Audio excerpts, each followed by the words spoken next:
Amashari urigendeye? Ndigendeye ariko araruhutse tugomba kujya muri vacances. Ugiye muri vacances? None muzi ko Imana yacu ari idatanga vacances. Ariko sha umva iguha vacances nawe ukajya mu karuhuko hanyuma ariko ikakubwira tugaruka ujye ku ishuri. Nanjye rero ngiye muri vacances. Stress ukora ikiganiro umunsi umwe bakagutuka. No kujya kuruhuka izi stress n'ibitutsi byabo nabyo babikenewe kugira ngo ugaruke watuje. Umeze neza. Ubugiye gufreshinga ubwonko muri makeya. Ugaruke wongeye gutuza uzi stress ziba kuri imihanda. Ibaza imyaka umuntu aba amaze. Ngo rero reka nkubwire nigeze ndota ndi kwinjira mu ndege.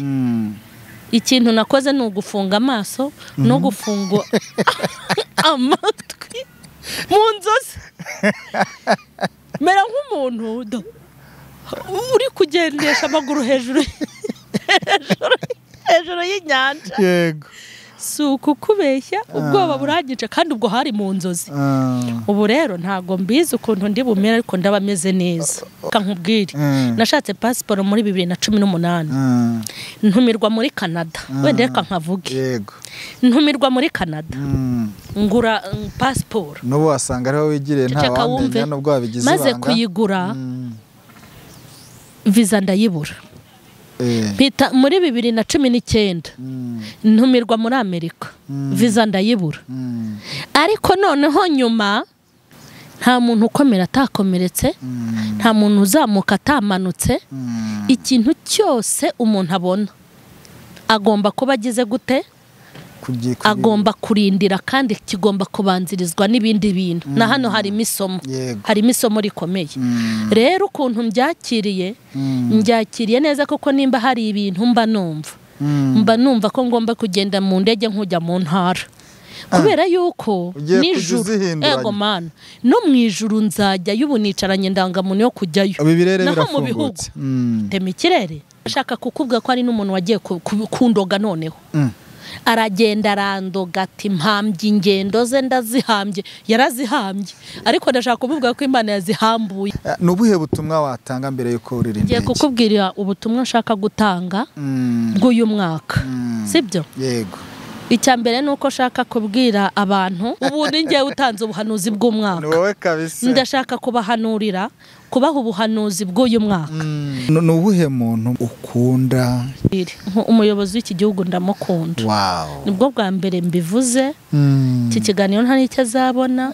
Ariko nyine maze iminsi ndeba ibintu nkumva ndamukunze.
Tubasuhuze kandi tubifuriza amahoro y'Imana abakunzi ba Mama Charlene TV. Nkuko mubibona rero turi ku kibuga cy'indege. Mbaza ngo muhageze mute cyangwa mugiye he? Turigendeye turabasize. No ku mwaka 2023 tuwusoje twurira indege twigendera. Umeze ute Mama Charlene? Meze bon kabisa. Ndagira ngo nsabe cameraman atruke hasi azamura rebe kuntu noneho uyu munsi wiyambariye. Niba ugiye muri Amerika, niba ugiye Canada. Bega gasuprese. Canada. Kuki muri Kongo utahavuga cyangwa i Burundi? Oya, kono wambaye ntago ugiye hano hafi muri Afrika. Ariko rero ibi bintu simbikunda. Kuki mupfobya Afrika yanyu? Oya, ntago tuyipfobye. Amerika, Canada. Kuki ntajya i Bujumbura? Kuki ntajya Tanzania? Ibintu rwose mujye mwikunda, mukunde Afrika yanyu. Erega tumenye ko abantu bagiye aho hafi bitegera bisi. Cyabiterwa n'urwego umuntu ariho. Byamamare nkanjye. Waburi cyamamare ugatega bisi koko. Ako se wamugana. Oya rwose. Nkuko rero mubibona turi ku kibuga cy'indege, turi kumwe na mama Charlene. Agiye kutubwira ahantu yerekeje, kigaragara nuko atari aha hafi, ariko icyo nababwira cyo nuko mama Charlene yigendeye. Mama Charlene urigendeye? Ndigendeye ariko ntago mbasize. Nzabanduka vuba cyane. Ntago dusize twenyine. Oya rwose pe. Ndagiye ariko ntago nzatinda. Ntago uzatinda. Sinababwiye ko ntazongera kubura. Urumva nahita mbyongera aka kanya se ntabwo bishoboka. Ntabwo uzongera kudusiga. Yego. Hanyuma rero waramutse ute ko ari mu gitondo hakiri kare? Reka nze nkubwire. Aya masaha mba afite imbeho. Ariko kwera ibyishimo mfite. Nta kwifubika. Naramutse neza. Meze neza. Ntabwo nzi ukuntu nabisobanura. Ufite ibyishimo bidasanzwe, ufite umunezero udasanzwe. No mu bisanzwe mu bintu Imana yampaye n'ibyishimo burya bibaho. Ntabwo ujya ukambya impanga. Nkambye impanga nabaye iki? Yesu yavuye mu gituro ubwoba nibushire ntago najya gukambya impanga. Yesu yaratsinze. Hanyuma rero aha ku kibuga cy'indege tugusanze werekeje hehe? Ese waba wigendeye nkuko tujya tubona bamwe bamaze kuba ibyamamare bigendera bakadusiga? Tubwire muri makeya. Oya ntago ngiye. Ntago muzi ko turi muri vacances. Turi mu kiruhuko. Twararuhutse tugomba kujya muri vacances. Ugiye muri vacances? None muzi ko Imana yacu ari idatanga vacances. Ariko sha umva iguha vacances nawe ukajya mu karuhuko, hanyuma ariko ikakubwira tugaruke ujye ku ishuri. Nanjye rero ngiye muri vacances. Ugiye muri vacances. Gusa wenda aho ngiye ntabwo ari ngombwa ko nzajya mbabwira aho ngiye. Mu minsi mike muzajya mumbaza n'icyo nambariye Imbere. Aho ngiyeho ntago ndi buhavuge. Oya bakubona uko umeze uko uhagaze barabyibwira. Naje ku kibuga cy'indege abagiye he nyine. Yego.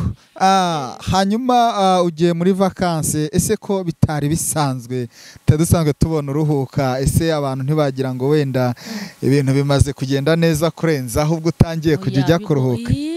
Nyine bigomba kumera neza kurenzaho. Nigeze nkora ikiganiro rimwe mbabwira ukuntu abantu b'Imana bava mu bwiza bajya mu bundi. Ntago twebwe uko tugenda tubaho tugenda dusubira inyuma. Burya nubona n'abantu basubiye inyuma nibo baba babigizemo uruhare. Cyangwa se ni kumwe Imana ivuga iti ninjya kugusimbukisha bijya gusimbuka urukiramende ubanza ugasubira inyuma. Ariko undi tuva mu bwiza tujya mu bundi. Tuva ku igare tujya kuri moto, tukava kuri moto tujya ku modoka. Mu modoka tukava mu modoka tujya mu gikwasteri, tukava muri kwasteri tujya nuko nyine mu ndege. Yego. Hanyuma wenda abantu bakwibaza ngo kubera iki uhisemo kugenda mu mpera z'umwaka, ntube waragiye wenda hagati mu mwaka, ntube waragiye wenda mu kwa 10, ariko ugahitamo kugendamo muri uku kwa 12 turi gusoza umwaka? Uko biri kose aya ngaya abari amezi y'ibiruhuko ku bana. Yego. Kandi urabizi ko mfite abana mba ngomba kwitaho mbatekera ngira gute. Ubwo rero muri ibi bihe nta kazi kenshi nari mfite. Bari no mu kiruhuko. Ikindi stress ukora ikiganiro umunsi umwe bakagutuka no kujya kuruhuka. Izi stress n'ibitutsi byabo nabyo babikenewe kugira ngo ugaruke watuje umeze neza. Ubugiye gufreshinga ubwonko muri makeya. ugaruke wongeye gutuza uzi stress ziba kuri iyi mihanda we ibaza imyaka umuntu aba amaze batamubona wazo ukabona umuntu aragututse pe umuntu yarazi ko inkuba yankubise ndapfuye none ababajwe nuko agarutse rero kuruhuka ni ngombwa kuko tuba twanavunitse tuba twarushye pe ni ngombwa rero Imana iba yaduteguriye na vacances ngo turuhuke kandi nuko aya matariki ni meza kuruhuka kuko haba hari umwanya nibura yego. Hanyuma se ko mbona washyizemo agatambaro nk'akabayisilamu no ugiye mu bihugu by'Abarabu ndajazi pire nawe uri kundesha niko oya hano hari imbeho nagateze gutya kubera kugira ngo mpishe n'amatwi nifubike nyene byata. Hanyuma uvuze ko ugiye gusoza umwaka uri mu karuhuko wenda abadukurikiye babimenye ko nta yindi mpamvu iguteye kuruhuka ari amastress yo kuri iyi mihanda. Niki uteganyiriza abakunzi bawe muri izi mpera z'umwaka? Wenda ikintu mbateganyiriza nuko nshaka gukorera Imana nk'uzapfejo. Yego. Nukuri ndashaka gukorera Imana kandi nkumva nyine ndashaka gukorera Imana ashyizemo imbaraga zose zishoboka. Hanyuma ikindi nuko mfite ubutumwa bwinshi bwo muri uyu mwaka naranditse muri agenda muri telefone ndandika intego yanjye ni yayindi kubaho kubw'abandi ku nyungu z'abandi ntabayeho kubwanjye gusa ndabikomeje kandi no kubanekera amakuru kubanekera amakuru aturuka hariya nyine nabyo ndabikumeje nkajya nyabazanira. Yego ni ugukorera Imana pe. Yego ko tumenyeye ko abakozi b'Imana akenshi iyo mutubwiye ngo mugiye kuruhuka hari igihe muba mugiye kwiherera ku misozi iyo hatandukanye ese ntago byo byaba birimo? Reka rero nkubwire yewe rwose kujya gusenga ni imvune ntago navuga ngo ngiye kuruhuka ngo ngiye no gusenga. Ubu nimba ari ukuruhuka usibye isengesho ryo kuryama no kubyuka ubundi nkarya nkawo nta bindi bintu kuko amasengesho iyo nayasenze ntago iyo nagiye gusenga mba nambaye ibigunira ntago nshobora kuza hano. Hari ahantu ujya ukagenda wambaye ukuntu nyine ukajya ahantu ukaba imbere y'Imana utarya utanywa cyangwa urya gake bitewe n'imbaraga umuntu afite. Yego ngewe iyo nagiye gusenga nta n'umuntu wabimenya. Oya ntago ari ibintu birasi ibintu byo gutangazwa. Ubwo nukuvuga ngo ugiye gusenga nta muntu ubimenya? Nta muntu mbwira ngo ngiye gusenga mba ngiye gusenga. Yego ubwo rero kuruhuka ni ukuruhuka ariko urumva ntago dupfa kuruhuka twebwe gusa. Tuba turyamiye amajanja kereka abasivili basivili yane niyo baryama bakiyorosa n'ibikuvureri n'imisego ariko nkatwe b'abasirikare ntago turuhuka gutyo cyenyege nanone nka gisivili. Ntago musinzira ngo muheze. Mu gihe cy'amahoro twitegura intambara kandi mu gihe cy'intambara twitegura amahoro. Yego ubu nubona abasivile bene wacu ubu ngo ni Noheli n'Ibonane baraje baryame bajye gufinina kandi abadayimoni nibwo babatangiye gukora. Abari gushaka ibitambo abarimo gushaka ibitambo byo mu mpera y'umwaka abo bagira gute. Ibintu by'ibitambo nawe ubimenyaho ko njya numva bavuga ngo mu mpera z'umwaka ngo Satani bari gushaka abo yisasira ngo mu mpera y'umwaka ngo abantu barapfa. Ibyo bintu yumvishano babivuga ubitekerezaho iki? Ibyo bintu rero icyo mbitekerezaho nuko mbizi uko babivuga niko kuri kuko ndabizi cyane kandi mbifitiye n'igihamya ko ariko biba bimeze. Buryo umuntu adakorera Imana abakorera Satani. Hari abantu rero na ubushize nababwiye bafite amajire n'amakarita ya Satani yahaye akazi. Abo ngabo baba bafitanye amasezerano basezeranye kandi burya nyuma nyine y'umwaka uri gushira buri wese atanga raporo kandi raporo batanga bariya ntago ari iz'abakize ni iz'abapfuye. Uwo bahaye misiyo yo gusenya ingo ajya kudepoza akavuga ati nge maze gusenya ingo zingana gutyo. Uwo bahaye misiyo yo gukuramo inda z'ababyeyi aradepoza agatanga raporo. Uwo bahaye misiyo yo gutandukanya abaririmbyi aba bahaye misiyo yo gutanga ibitambo by'amaraso misiyo yo gutwara roho z'abantu. Abadayimoni burya bafite amabatayo menshi atandukanye kandi buri badayimoni baba bafite ibyo bashinzwe. Ibyo rero rwose niyo mpamvu uzabona abantu bose baba bizi ko mu mpera z'umwaka hari amaraso ameneka, ariko burya si amaraso gusa. Buri mudayimoni na misiyo ye agira imbaraga nyinshi zo kugira ngo ajye kudepoza kwa shitani, atange yo raporo y'ibyo yagezeho. Ni nayo mpamvu ntararenga hano nshaka kubwira abantu b'Imana, burya natwe umwaka ushize Imana iradukontorora ikatugenzura ikareba uko twabigenjeje. Yego. Bo nakwibaza ngo noneho mu gihe cy'impera z'umwaka abantu baba bakwiye gusenga cyane kurenza mbere. Reka nkubwire. Kuvuga ngo mu gihe cy'umwaka, mu mpera z'umwaka, impera y'umwaka ngo abantu baba bakwiye gusenga kurenza mbere, ibyo ngibyo ayo bayita amatakira ngoye. Ahubwo abantu bajye bahora basenga kugira ngo za misiyo z'abadayimoni muri uwo mwaka ntago ubuze igihe yawe bazayisohoreza, kuko ntago biba mu kwa 12 gusa, ahubwo bahera mu kwa mbere. Bashyizemo imbaraga, nimba ari umubare w'abantu bazica, nimba ari 100 bagutumye, ahera mu kwa mbere abanigagura. Yazajya kwa boss ati mu kwa mbere na nizaba, abo nakubitishije inkuba, abo natwikishije gaze, abo nateje impanuka mu muhanda. Ntago umuntu akwiye guhera mu kwa 12, ukwiye guhera mu kwa mbere, ku ya mbere, ku wa mbere usenga. Yego, kugeza ku itariki 30 z'ukwa 12, mu kwa mbere, ku ya mbere, ku wa mbere, ukageza ku itariki yo gusoza umwaka nyine ugisenga 31 cyangwa 30 bitewe. Ubwo no gusenga ubudasiba. Gusenga ntago no gusenga gusa, gusenga no gukiranuka no kwirinda. Yego, ntekereza yuko umuntu usenga agomba no gukiranuka. Hari ndakurahiye ntabwo ubu ngubu ariko bimeze. Hari abasenga badakiranuka cyane rwose, ugasanga ibihuru yarabimaze, uko amara ibihuru ari nako amara abantu. Ubwo saba ari ugusenga.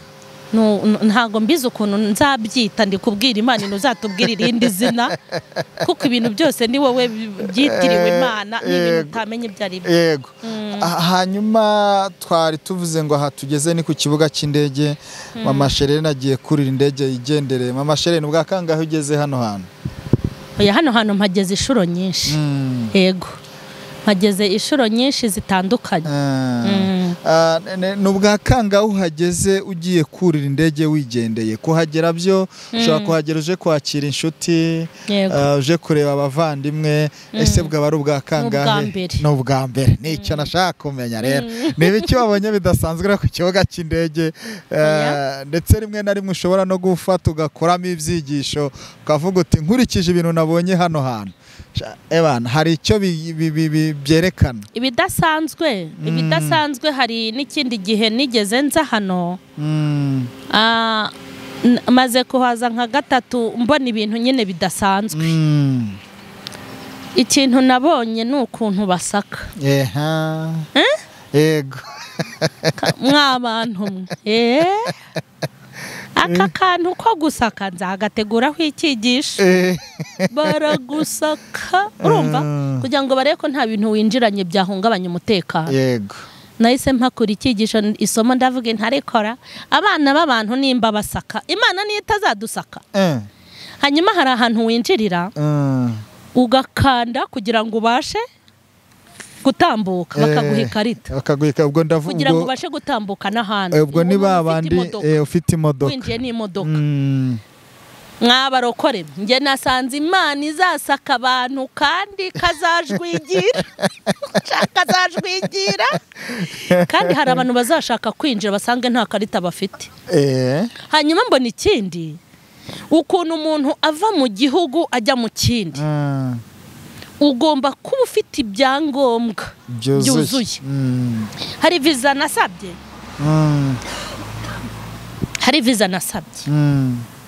ndayisaba, ntanga ibipapuro. Ikiya kirakurenga. Ntanga ibipapuro na n'isaha iyo mbirebyo bintera icyo ngicyo. Kandi ibyo bipapuro nk'ubwe za ministeri nagiyemo muri iki gihugu bantereraho amakashi. Iyo bibonye ni ibintu bingana gutya nabibitse ahantu ushaka kubitwika, nabwe muri ubuhamya urumva. Nashatse kandi ubwo amafaranga natanzemo nayo ni menshi, kandi wareba ugasanga sinabeshye, ntacyo mbeshye, nivuga butumwa ngiye gukora. Ariko wavuga ati oya hano gutya. Narebye rero ukuntu kuva mu gihugu ujya mu kindi. Kuva mu gihugu ujya mu kindi, aho bapfa, aho barwara, aho barwaza, ahaba imitingito, hakaba imyuzure, uri kumva? Hakaba indwara z'ibyorezo, aho bahamba buri munsi. Kujyayo bakakwangira. Hanyuma nakuyemo isomo, ubu buretse ndabibitse, nakuyemo isomo ukuntu abarokore dushaka kujya mu ijuru uko tubyumva.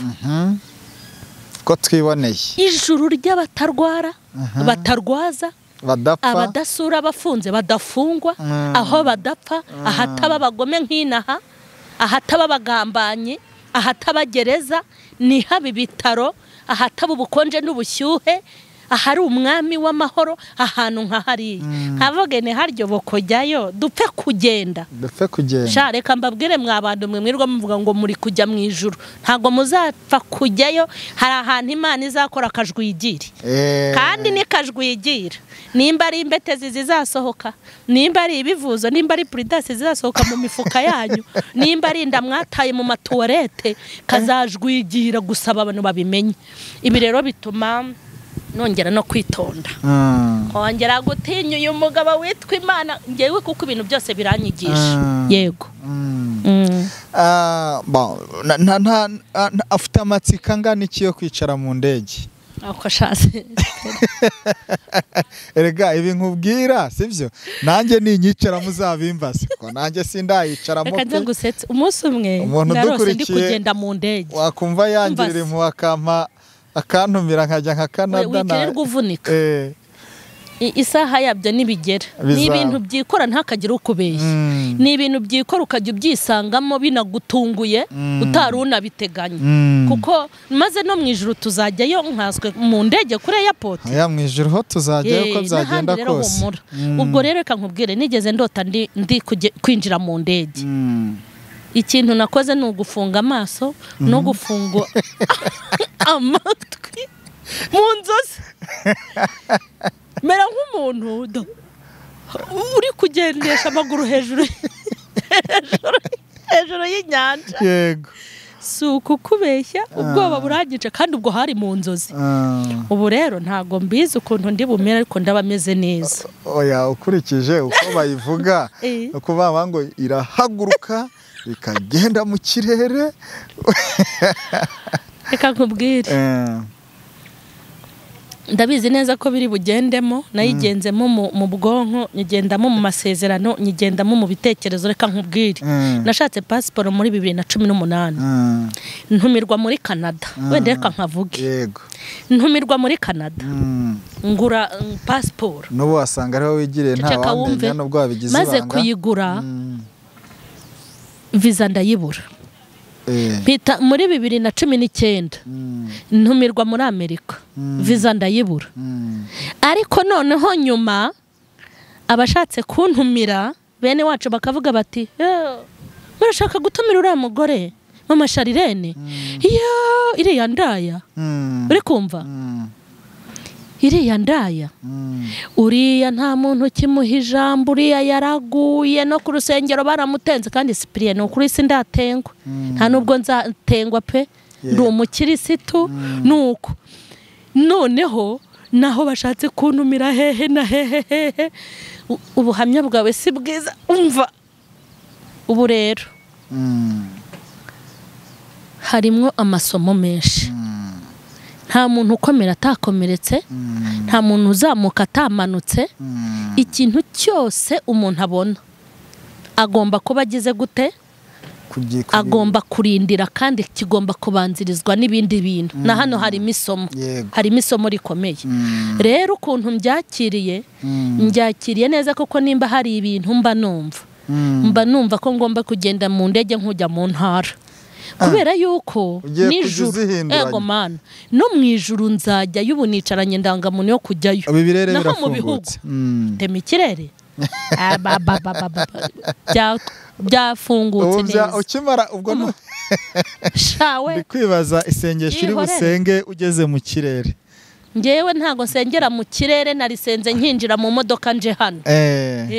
Ariko hari n'igihe ugomba gusengera mu kirere. abadayimoni bo mu kirere mba naba reka rero nkubwire burya abadayimoni bazenguruka hano ntacyo batwaye uriyora navuga uti kwaje narayisumva imbere ntambuka abadayimoni babi nababa mu bantu nababa mu bantu nibo babi burya yego waruvuze ngo bagiye bantumira bene wacu bakavuga bati riya ndaya kumubaza umuntu ngo turashaka gutumira mama Charlene ubyishimye namushaka uti mama Charlene ninde wamuha icyangombwa iwacu ho muri ADPR rwose uriya yabaye umwanda nibi nubuhamya hari icyo bivuze ndashaka kukubwira ko ari n'umuntu wagiye kundoga noneho aragenda arandoga ati mpambye ingendo ze ndazihambye yarazihambye ariko ndashaka kuvuga ko Imana yazihambuye kabisa yarazihambye pe ni umuvugabutumwa harimo abakozi b'Imana mugenzi wawe ariko ayo mazina we ubu tuzabita bande we ntago mbizi abapagani bo mu rusengero niko ntuza Juste yabise n'abapagani bo mu rusengero cyangwa nkuko wenda yaba yarabikoze icyo gihe ariko uyu munsi ugasanga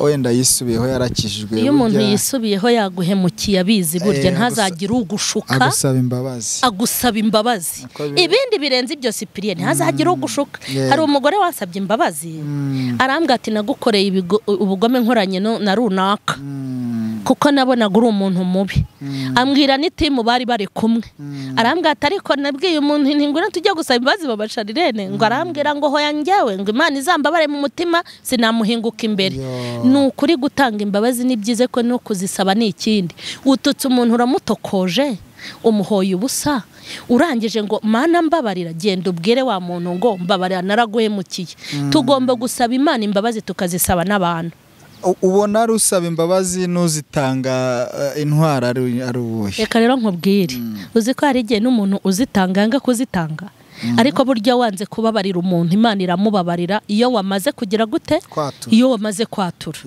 umuntu rwose erega abantu twandukuye no kubababarira batarazidusaba kuko hari n'abazarinda bagikuzimo batazigusabye yego ibyo rwose mama Charlene uyu munsi ni umumama wibana ariko ufite abana rera iyo umuntu akwisa indaya gutyo ubyakira uti iyo umuntu anyisa indaya byakira neza bikashimisha kuko nzi neza ko uwo mwuka utigeze umbaho udateze no kumbaho burya numbona umuntu yababajwe n'ibyo bamwise nuko aba yabikoze cyangwa se akagira wenda intege nke zo kubyakira ariko se wanyita indaya nabara imyaka maze nkasanga sindaryamana n'umugabo n'umwe n'umusore ibyo bikandaza ijoro ntago mbabara buriya nyine shitani aba yamwambitse akajireke yamuhaye n'agakarita ati genda ujye kunkorera akazi kuri mama Charlene ibyo rero ntibijya bincira ishati hanyuma rero mbere yuko wurira indege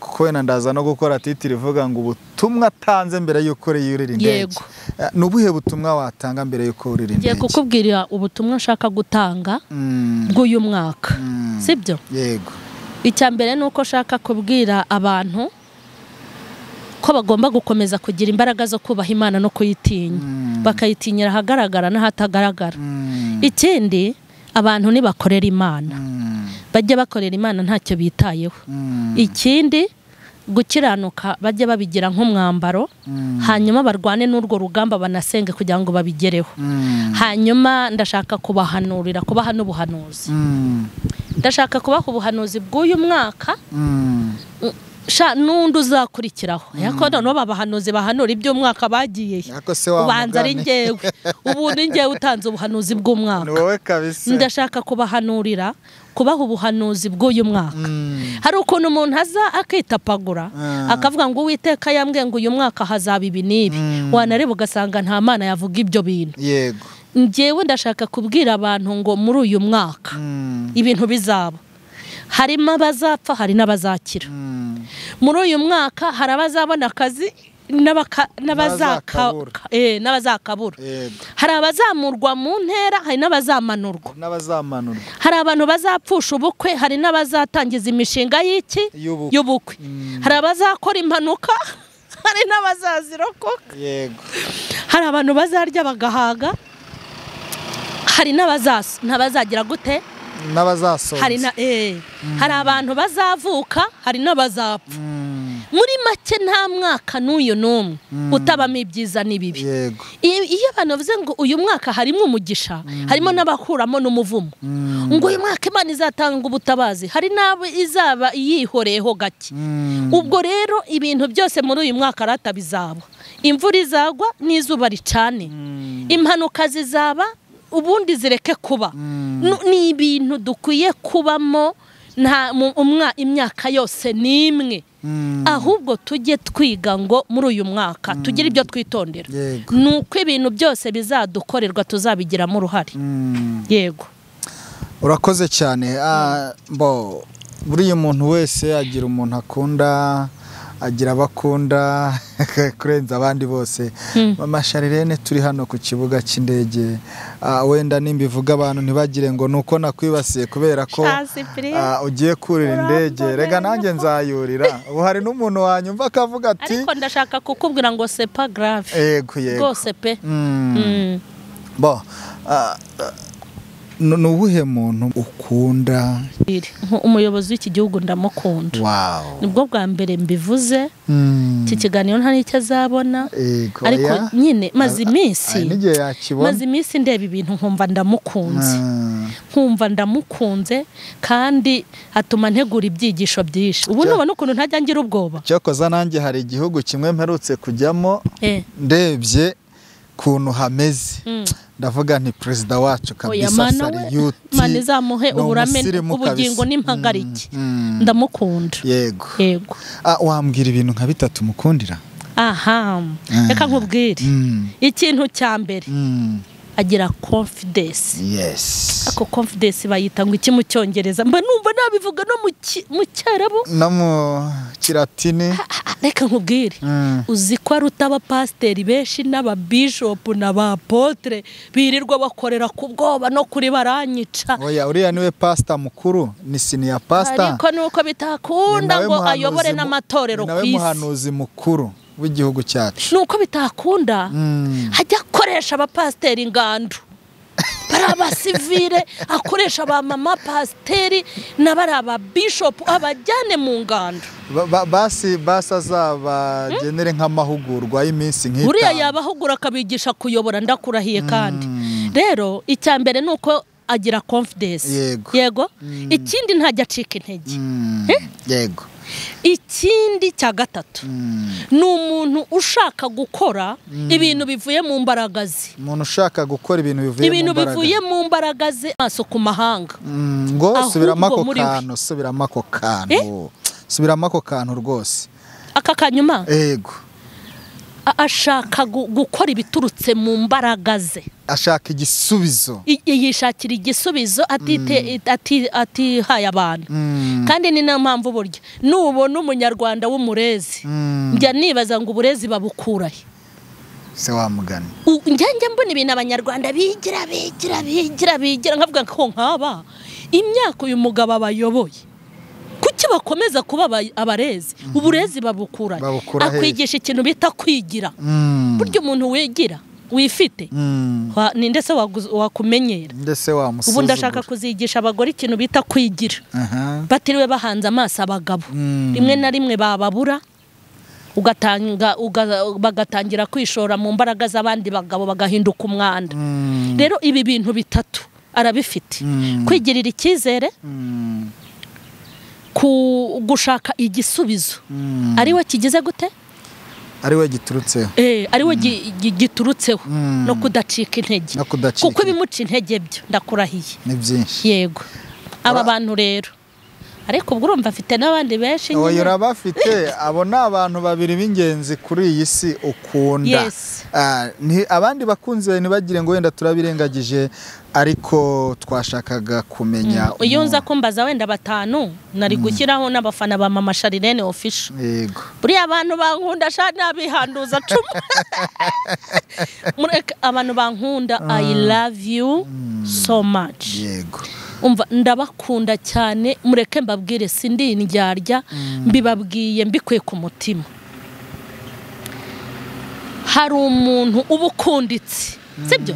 hari umuntu uba ukunditse ukabona ko n'abandi bamukunda ariko bakamukundira ko akunditse njyewe ndi umuntu udakunditse hanze abibwirwa n'iki se wabona ibintu bimvugwaho ukabona ibitutsi bantuka kometi biriya bintu byatuma nkunda koko abantu 10 muri miliyoni zirenga 10 na zingahe zituye niyo mpamvu abantu bankunda njyewe ndi gusaba Imana izampa uburyo ntegura igiterane cy'abakunzi banjye ubundi twinywere twirire dushime Imana dukundane igiterane nanjye sinakiburamo Imana iguhe umugisha yego urakoze cyane rero reka wenda tugane ku musozo kugira ngo tukureke ujye muri checking kuko amasaha asa nkaho yegereje ariko wenda ndagira ngo boss inzi niba ari uko nkunda abana cyane ariko nukuri ntago nare kuri no kamera ntakubwiye ngo ugire icyo ubwira Charlene n'abarumunabi urakoze cyane n'ukuri ikintu ushaka kubwira abana banjye nuko mbakunda nagombaga no kubazana bakamperekeza ariko nagiye amasaha atari meza yakomeye ntago nari kubabyutsa ari amasaha abana banjye ndabakunda kuko abana banjye bafite icyo bavuze ku buzima bwanjye ni igisobanuro gikomeye abana banjye mu bintu nzambarira amakamba mu ijuru mu bintu nzambarira ikamba ndiko Imana izanyambika ikamba ryo kurera abana banjye urumva abana banjye mbafiteho umugisha ndabakunda rero kandi mu bwonko bwanjye no mu bwenge bwanjye mbateganyiriza gukomeza ko bagomba kubaho neza ubwo rero ikintu nababwira hano muri uyu mwanya nuko mbakunda ndabakunda kandi nzababera mama no mu gihe bazaba barabaye abagabo mu ngo zabo barabaye n'abagore nzakomeza mbakunde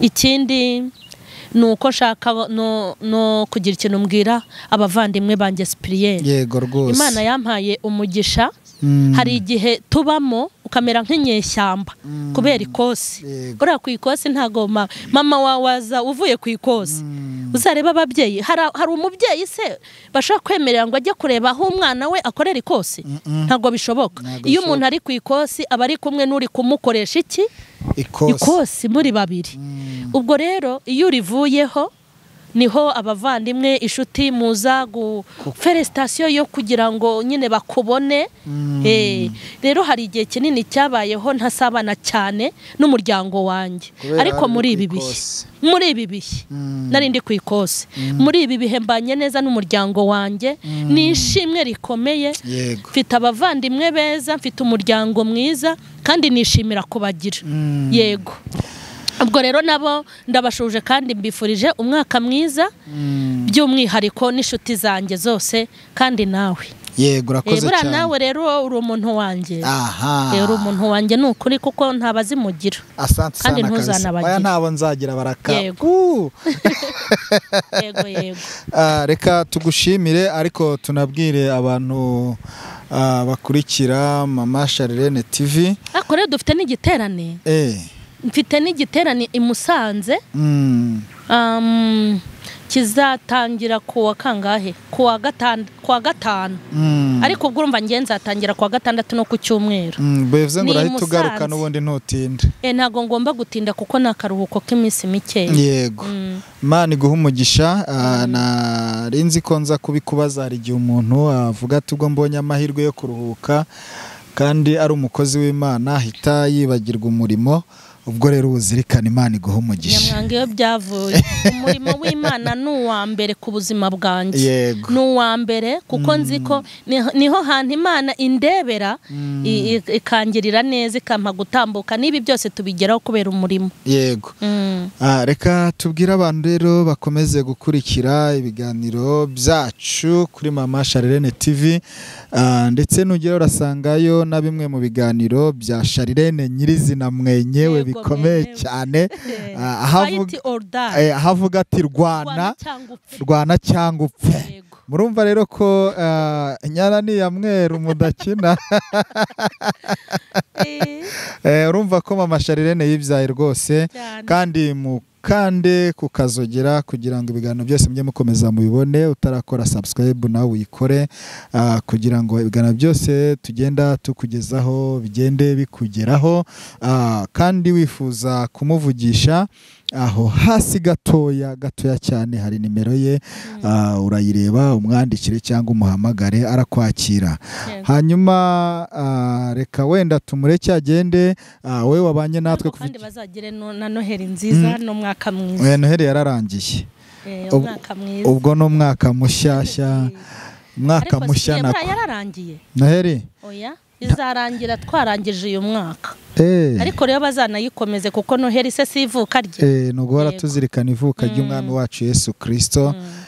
Ubwo rero buretse kuva kuri kamera yazacu kuko tugiye gufata mama Charlene atambuka agenda yerekera ku kibuga cy'indege. Natwe rero abakunzi, reka tukubwire ngo uzagira urugendo rwiza, Uwiteka azabane nawe, kandi uru rugendo rwawe ruzaba urw'ibyishimo n'umunezero. Reka tubabwire ngo bye. Urakoze cyane.